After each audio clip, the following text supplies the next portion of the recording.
बिस्मिल्लाहिर्रहमानिर्रहीम। एहतशाम अली अब्बासी। आज जो भी सूरत हाल रही उसके हवाले से आज मैंने डिटेल में आपको बताना है। सबसे पहली तो जो सब आप लोगों ने ख़बर सुन भी चुके हैं कि बल्ले का निशान एक बार फिर पीटीआई से चला गया और अब डिवीजनल बेंच जो है इसको सुनेगा और उसके बाद फैसला करेगा कि क्या इसका फ्यूचर है। लेकिन इसके साथ साथ अगर वहाँ से भी नहीं होता तो ये केस सुप्रीम कोर्ट में एट दी एंड आएगा। सुप्रीम कोर्ट में आने के बाद उसका क्या होगा वो आप सब देख चुके हैं, क्योंकि फायद ईसा साहब के हवाले से जो चीज़ें चल रही हैं वो आपके सामने आज भी, जैसे मैं आपको पहले पढ़ के सुना देता हूँ कि सुप्रीम कोर्ट ने लेवल प्लेइंग फील्ड से मुतालिक दरख्वास्त पर chief secretary advocate general IG Punjab को नोटिस जारी कर दिए। चीफ जस्टिस ने रिमार्क दिए कि सुप्रीम कोर्ट का 22 दिसंबर से सख्त कोई और आर्डर नहीं हो सकता। अदालत जमहूरियत और आम इंतबात के लिए हर सियासी जमात के पीछे खड़ी है। चीफ जस्टिस की सरबराही में 3 रुकनी बेंच ने पीटीआई की तौहीन अदालत की दरख्वास्त पर समाअत की। लतीफ़ खोसा ने दलाइल का आगाज़ किया। जस्टिस मोहम्मद अली ने इलेक्शन कमीशन को कहा कि इलेक्शन कमीशन ने कोई आर्डर नहीं दिया। अदालत ने पूछा कि कौन सी तौहीन अदालत हुई है। लतीफ़ खोसा ने मौजूदा हालात का जिक्र करना चाहा तो चीफ जस्टिस ने रोक दिया। रिमार्क दिए कि हर कोई यहाँ आकर सियासी बयानबाजी शुरू कर देता है, तकरीर न करें, आइनी और कानूनी बात करें। सबूत क्या हैं, कुछ बताएं। लतीफ़ खोसा ने दरख्वास्त में मुकम्मल तफसीलात होने का बताया।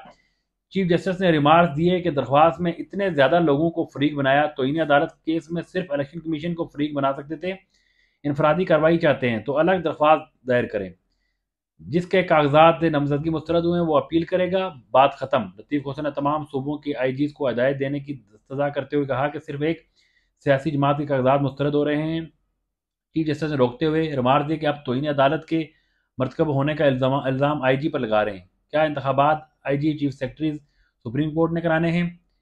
ये आज की जो है वहाँ पर जो तफसील थी इस हवाले से। फिर साथ साथ जो हाई कोर्ट से जो ऑर्डर आया है इस्लामाबाद में बैठे बलोच मुजाहिरीन के लिए, इस्लामाबाद हाई कोर्ट का बड़ा हुक्म। अदालत ने नेशनल प्रेस क्लब के बाहर धरने पर मौजूद बलोच फैमिलीज को हटाने से रोक दिया। डिप्टी कमिश्नर और एसएसपी ऑपरेशन को ज़ाती हैसियत में तलब कर लिया। उसके साथ साथ फिर खबर है सुप्रीम कोर्ट ने लापता अफराद कमीशन से तमाम मुकदमात की तफसीलात मांग ली। आमना मसूद जंजवा की दरख्वास्त पर वजारत दाखिला दफा से जवाब तलब। चीफ जस्टिस ने कहा कि 18 साल गुजर गए, सच्चाई जानना आमना जंजवा का हक है। इस केस को संजीदगी से लिया जाए। दरख्वास्त गुजारों ने कमीशन पर अदम इत्मीनान का इजहार कर दिया। अब ये तो सारे वो केसेस थे जो आज सुप्रीम कोर्ट में हुए, हाई कोर्ट में हुए। इसके साथ साथ जो है इलेक्शन कमीशन का जो तौहीन इलेक्शन कमीशन का केस है उसमें इमरान खान फवाद चौधरी पे फ़र्द जुर्म आयद की गई है। जो दोनों मुलजमान हैं जिन पे इल्ज़ाम है उन्होंने से जुर्म से जो है इनकार किया है। और उसके साथ साथ खबर ये भी है कि परवेज़ इलाही की जो है तबीयत बड़ी ख़राब रही है आज, और उनका दिल का जो मसला था उनको उस वाले से अस्पताल लाया गया। उनके कुछ टेस्ट हुए हैं, कुछ बड़ी रिपोर्ट्स हुई हैं। वो बड़ी जो मेन रिपोर्ट वो देखने के बाद दोबारा उन्हें अडयाला जेल मुंतकिल किया गया, लेकिन उस कुछ अभी रिपोर्ट्स उनकी आनी है।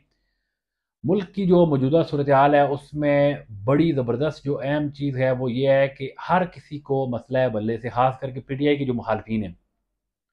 आज सुप्रीम कोर्ट में भी आपने अगर देखा होगा तो चीफ जस्टिस साहब की जो आज रिमार्क्स थे, ख़ास करके लतीफ़ खोसा, उनको उन्होंने आज सरदार का जो है साथ, क्योंकि वो फैमिली है तो उससे उन्होंने नाम के साथ सरदार लिखते तो उन्होंने कहा कोई सरदार नहीं है और ये जो है ख़त्म हो चुका है सिलसिला, और सरदार नाम के साथ क्यों लिखा हुआ, उनको बड़ी जो है गुस्सा चढ़ गया।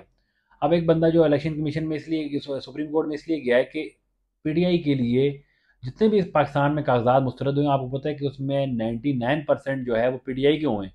उस हवाले से वो अपने तहफ़्फ़ुज़ात लेके वहाँ पहुँचे तो आगे से वो बजाय इसके कि उस केस को सुनते उन्होंने उनके वो चढ़ गए कि भाई आपने सरदार क्यों लिखा हुआ है। हालांकि सरदार तारक मसूद जो हैं, जो पिछले दिनों में वो इनकी गैर मौजूदगी में कायम मकाम चीफ जस्टिस थे, उनके साथ भी सरदार लिखा हुआ है, वो साथ बैठे हुए थे। तो सरदार पे बड़ी उनको चिढ़ हो गई। और उसके साथ साथ हम देख रहे हैं कि उनका जो ज़्यादातर फोकस होता है पीटीआई के वकला को जलील करना। इसके अलावा उनका केसेस पे फोकस उस तरह से नज़र नहीं आता। अब वो जैसे उन्होंने पहले, अब पेशावर हाई कोर्ट पे सुबह चढ़ दौड़े वो, और पेशावर हाई कोर्ट की जो फैसला देखें आप, लाजिम है आप सुप्रीम कोर्ट का चीफ जस्टिस कह दे कि उन्होंने किसी को सुना नहीं, ऐसे कर दिया वैसे कर दिया। तो वो प्रेशर में आके जो महफूज फैसले होते हैं तो फैसला जब आया तो पता चला कि बल्ला वापस छीन लिया गया। अब बात यह है कि एक तरफ वो कहते हैं कि अगर आपको कोई भी मसला हो, जैसे उमैर न्याजी हाई कोर्ट में गए लाहौर, तो उन्होंने कहा अगर किसी को मसला है तो वो आके सुप्रीम कोर्ट में बात करे, सुप्रीम कोर्ट ने ऑर्डर दिया हुआ इलेक्शन का, वो आके बात करे। दूसरी तरफ जब बात करने जाते हैं तो उनकी ज़ात पे आके उनकी ज़ातियात पे हमले करना शुरू कर देते हैं, ज़लील करना शुरू कर देते हैं। मुद्दा जो है, असल जो केस है, केस पे फोकस नहीं करते। तो असल मसला ये है कि अगर पीटीआई वाले वहाँ पे आते हैं तो क्या वो अपने साथ पीटीआई नहीं लिखेंगे तो उनको जो है वहाँ से रिलीफ मिलना है। अब जो उनका हक है वो हक उनको देने के बजाय गुज़श्ता रोज़ भी शोएब शाहीन के जो मामला डिस्कस होता रहा, कितने ज़्यादा उस चीज़ पे हुई, उसके बाद आज भी जो आप देखें तो अब चीफ साहब जो नज़र आ रहा है कि मुझे तो किसी जगह पे भी पीटीआई के लिए वहाँ पे रिलीफ नज़र नहीं आ रहा। उसकी वजह ये है कि उन्होंने आड़े हाथों लिया हुआ है। वकील से सवाल पूछते हैं, जवाब सुनने से पहले दोबारा सवाल पूछ लेते हैं, फिर सवाल जब वो जवाब देने लगते हैं तो फिर सवाल पूछ लेते हैं, और फिर वो जब बोलता है तो उसको जलील कर देते हैं। तो इस तरह से तो चीज़ें चल रही हैं और सारी दुनिया देख रही है क्या हो रहा है। लेकिन आज बल्ले का निशान जो वापस गया, उसमें आपको मैं बताऊं सबसे ज़्यादा खुशी किसको हुई? सबसे खुशी हुई है ज़्यादा नून लीग को। आज वो हिना भट्ट ने भी ट्वीट किया हुआ था, तो आप खुद सोचें कि ये इनके जलसे, इनके तकरीरें, इनके नारे, इनके ट्वीट, उनमें सिर्फ ये होता है कि अवाम हमारे साथ है। अब इमरान खान के साथ कोई भी नहीं है, तो ये तो बड़ी अच्छी बात है कि अगर अवाम इनके साथ है, इदारे भी साथ हैं, इस वक्त सारी जितनी जो सिस्टम पूरा वो इनके साथ है, तो अब इलेक्शन करवाएं। किस चीज़ का खौफ है? कहा जाता था कि 2018 में एस्टेब्लिशमेंट की मदद से इमरान खान आया। आज कौन है जो इनके साथ नहीं है? तो क्यों नहीं इलेक्शन होता? और इलेक्शन होके तो जो लोग चाहते हैं वो फैसला हो। मैं समझता हूँ कि बेशक नून लीग आए, कोई लीग भी आए, लेकिन इलेक्शन होना चाहिए। हर बंदा परेशान है, और ख़ास करके जो बिज़नेस कम्युनिटी है वो बड़ी परेशान है। इन्वेस्टमेंट नहीं है मार्केट में, लोग इतने तंग हैं, हर बंदा तंग है कि भाई लोग डर के मारे इन्वेस्टमेंट नहीं करते। कि निगरान हुकूमत में तो कोई ट्रस्ट करता ही नहीं है। जो हमारे ये काकड़ साहब हैं, तो काकड़ साहब पे आपको मैं बताऊं कि अपने बलूचिस्तान के लोग ट्रस्ट नहीं करते। उनको पता है ये एक बंदा है बैठाया हुआ जिसका अपना कोई रिस्पेक्ट नहीं है, कोई अपना उनका नहीं है, क्योंकि वो कोई फैसला कर नहीं सकते। बजाय बजाय इसके कि वो सिर्फ बलोचों पे तनकीद, कभी साफियों पे चढ़ दौड़ते हैं, कभी किस पे, कोई उनका काम नहीं है। निगरान का मैं आपको बताऊँ निगरान क्या है। मैं फ़र्ज़ करें ये ऑफिस है तो मैं एक निगरान यहाँ पे बैठाता हूँ, तो उसका काम है कि यहाँ पे देखना कि कोई किसी चीज़ को हाथ ना लगाए, तो हाथ वो भी नहीं लगा सकता। सिर्फ उसकी निगरानी ये होती है। हमारे यहाँ फैसले ही सारे निगरान कर रहे हैं, और आप देखें कि किस तरह से सारी चीज़ें मैनेज कर रहे हैं। लेकिन उसके बावजूद इलेक्शन नहीं हो रहा। इलेक्शन ना होने की वजह क्या है कि ग्राउंड पे जितने भी सर्वे हुए हैं, उन सर्वे में 90% से ज़्यादा लोग इमरान खान के साथ हैं। इलेक्शन बल्ले के साथ हुआ तब भी लोग इमरान खान के साथ हैं, बगैर बल्ले के हुआ तब भी उनके साथ हैं। और अब जो है आज गौर जो है, बैरिस्टर गौर गए थे टिकटों के हवाले से, इमरान खान से वो मिले।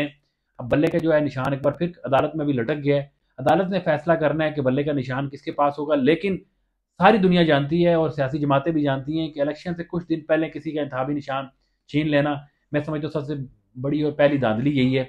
अब जो है मज़ीद हम आपको इन खबरों के हवाले से आगाह करते रहेंगे। अगली मेरी वीडियो के लिए इंतज़ार करें, तब के लिए अल्लाह हाफ़िज़।